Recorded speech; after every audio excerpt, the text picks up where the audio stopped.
Who wouldn't want to have the superpowers like one of the Avengers? Imagine having the strength to fight off any bully, or the speed to never be late anywhere ever again. How about the power to read or manipulate minds? Or maybe just be tough enough to withstand any blow? Superpowers seem like a win-win, and you'd have to be out of your mind to pass up the chance to be as powerful as one of the Avengers. But maybe superpowers aren't all they're cracked up to be, and if given the chance to be bitten by a radioactive spider, maybe you should give it a hard pass. Hello and welcome to another episode of the Infographics Show. Today we're taking a look at why it would suck to have superpowers like the Avengers.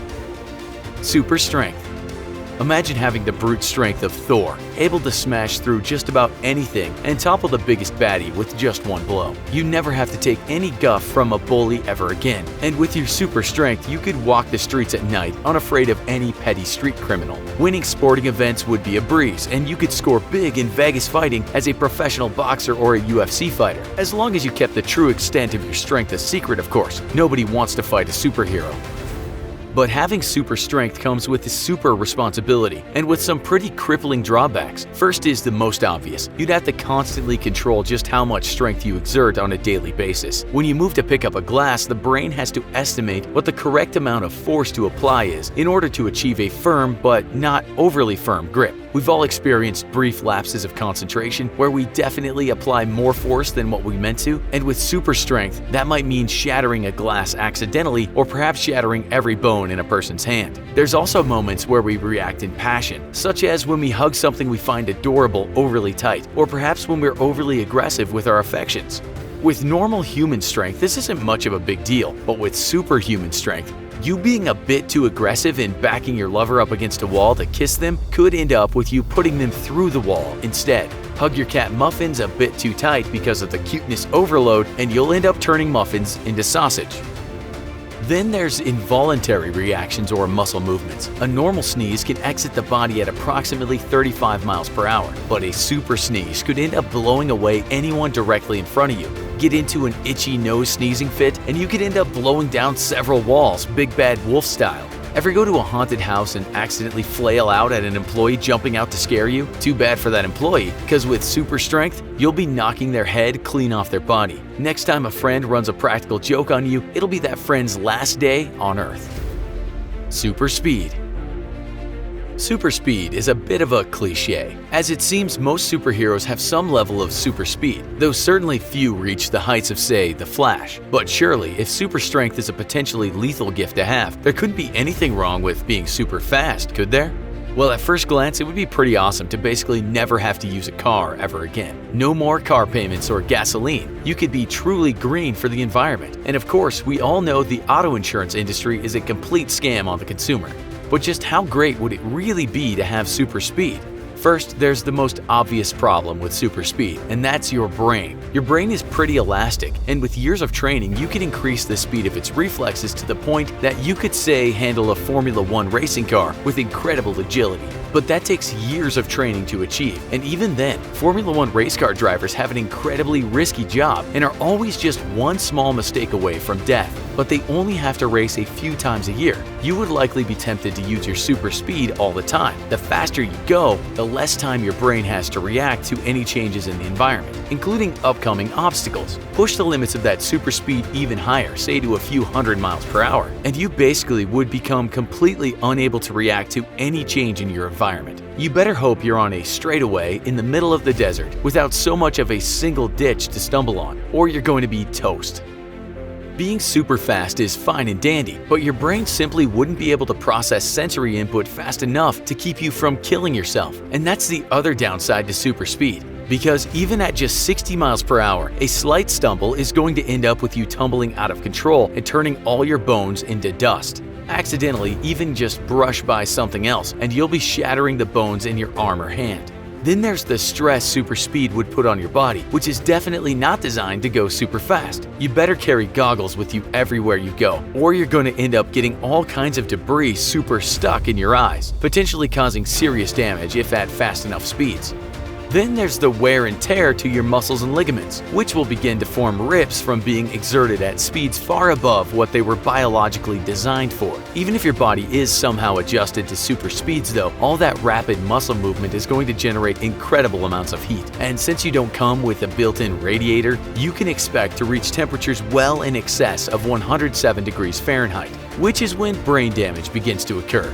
Then there's the simple biological need for energy. Go super fast and you're going to super burn calories, leaving you all but emaciated once you get to your destination. Push yourself too fast for too long and you might just drop dead from the sheer exhaustion. Your body's entire energy reserves completely drained. If somehow your body is able to store enough energy and not cook your brain, then you'd better have a very big wallet, because going super fast all the time is going to require a lot of calories. Professional cyclists can eat up to 8,000 calories a day. You'll be looking at many times that number. So I guess what we're saying is you better have a very big budget for food if you're going to be super fast, or you'll soon be super broke and super starving. Telepathy. Super speed and super strength sound like a bit of a bummer after all that, and maybe you decide that you're okay having average speed and average strength. Beats accidentally crushing a friend to death or splattering yourself against a brick wall after all. Telepathy seems safe then, and who wouldn't want the ability to read other people's minds or communicate without speaking at all? There's literally a million applications, and you could certainly abuse the power to make a whole lot of money. Got a job interview? Just read the boss's mind and figure out exactly what she wants to hear. But who needs a job when you can just travel from casino to casino, beating every card dealer in the world by reading their mind and knowing the cards they hold? The world is your mental oyster. It's time to shuck it. But you should probably ask yourself one question before you start reading everyone's mind. Just how thick is your skin, really? It's an important question because as you go rooting around in everyone's mind around you, you're going to start hearing their innermost personal thoughts, the things that are most secret and personal to them, and which, when you're around, are very often going to involve you. Sure, it'd be amazing to be able to tell the hot guy or gal at the store is secretly into you, but could you handle the dozens upon dozens of people you come across every day that definitely aren't? Can you handle hearing their innermost thoughts about your most glaring flaws, in their opinion, and just how unattractive they find them? Beauty is in the eye of the beholder after all, and something that one person finds adorable about you, at least a dozen other people might be completely repulsed by. More than just laying your physical shortcomings bare, what about realizing what people think about you personally? We all have friends, and we all definitely have some negative qualities we've observed about our friends, yet generally keep to ourselves as we accept that no one is perfect. Think you've got the stomach to hear all the negative qualities your various friends find in you? Can you handle finding out what all your perceived shortcomings are?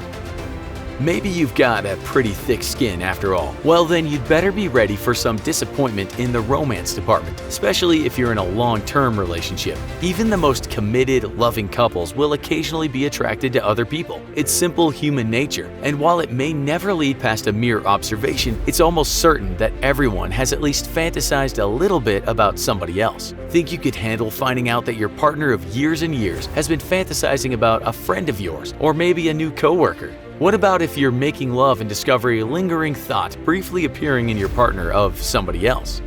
You could always make the effort to never stray into other people's minds, but let's face it, you're going to end up doing it eventually. The temptation is just too great. Let's say though that you instead use your telepathy to simply communicate to others. Surely, that can't go wrong, could it?